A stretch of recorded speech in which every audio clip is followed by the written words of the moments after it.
কোন কোন এলাকা ভিজিট করলেন, কি কোন বিষয় নিয়ে এসে আজকে গুরুত্ব দিচ্ছেন? এসে রামনগর বিধানসভা অন্তর্গত রামনগর রোড নাম্বার 8, এটা পূর্ত দপ্তরের থেকে কাজ হাত দেওয়া হয়েছিল বহুদিন আগেই। রাস্তা এবং ড্রেন, মূলত এখন ড্রেনের কাজ চলছে দুপাশ দিয়ে। একটা জায়গায় এসে কিছুটা কারণে, কোনো একটা কারণে বন্ধ ছিল কিছু যে জায়গা ছাড়া বিষয় নিয়ে আজকে আলোচনা হয়েছে।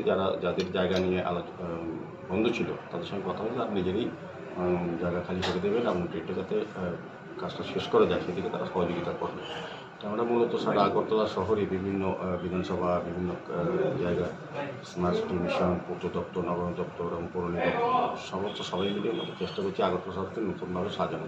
বিশেষ করে নিকাশি ব্যবস্থা অনেকটা উন্নত হয়েছে। আমি বলব যে আরও যাতে বৃষ্টির যখন জল যাতে বের আউট করা যায়, নিকাশ করা যায়, সেই ব্যাপারে কিন্তু আমরা সমস্ত ড্রেনগুলি শহরে কভারিং করা হচ্ছে।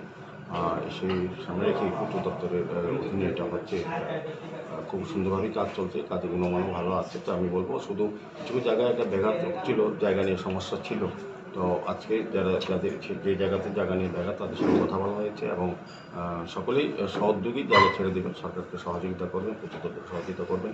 সেখানে আমি ভিজিট করেছি এবং এলাকার লোকের সঙ্গে কথা বলে কিছু কিছু পানীয় জলের সমস্যা আছে কি সেটা বিষয়েও আমাদের কর্পোরেটর যিনি শ্রীজাতার দেব মহোদয় আছেন, আমাদের সভাপতি, আমাদের তারপর সহ বিশিষ্ট ব্যক্তিরা এই এলাকার তারা আছেন এবং বিশেষ করে পূর্ত দপ্তরের এক্সিকিউটিভ ইঞ্জিনিয়ার সহ অন্যান্য আধিকারিকরা আছেন, রেজিডেন্সি ছিল। তো স্বাভাবিকভাবে আমি বলবো যে বহু 50 বছর পর রামনগর 8 নম্বর রাস্তার এই কাজটা হাত দেওয়া হয়েছে, শুরু হয়েছে। সেক্ষেত্রে এলাকাবাসী আমি সহযোগিতা চাইছি এবং এলাকার সহযোগিতা করছেন। বাকি কাজটা শেষ করার জন্য বাকি যারা বাসিন্দা আছেন তাদের সহযোগিতা চাইছি। তার পরবর্তী সময় আমি শকুন্তলা রোড, আগরতলা শকুন্তলা রোডও আমাদের ড্রেন নির্মাণ হচ্ছে, সেক্ষেত্রে কিছু কিছু অসুবিধা হচ্ছে দোকানি এবং ব্যবসায়ীদের মধ্যে। সেটার বিষয়েও আজকে আমি ভিজিট করব এবং চিলড্রেন্স পার্কের যে কফি হাউসে যে কাজটা শুরু হওয়ার কথা, শেষ হওয়ার কথা, এটা অনেকদিন আগে শুরু হয়েছিল, তো সেটাও আমি দেখব। তো সার্বিকভাবে প্রত্যেক দিনই বিভিন্ন এলাকার উন্নয়নের কাজগুলি দেখার জন্য আমরা পরিদর্শনে যাই।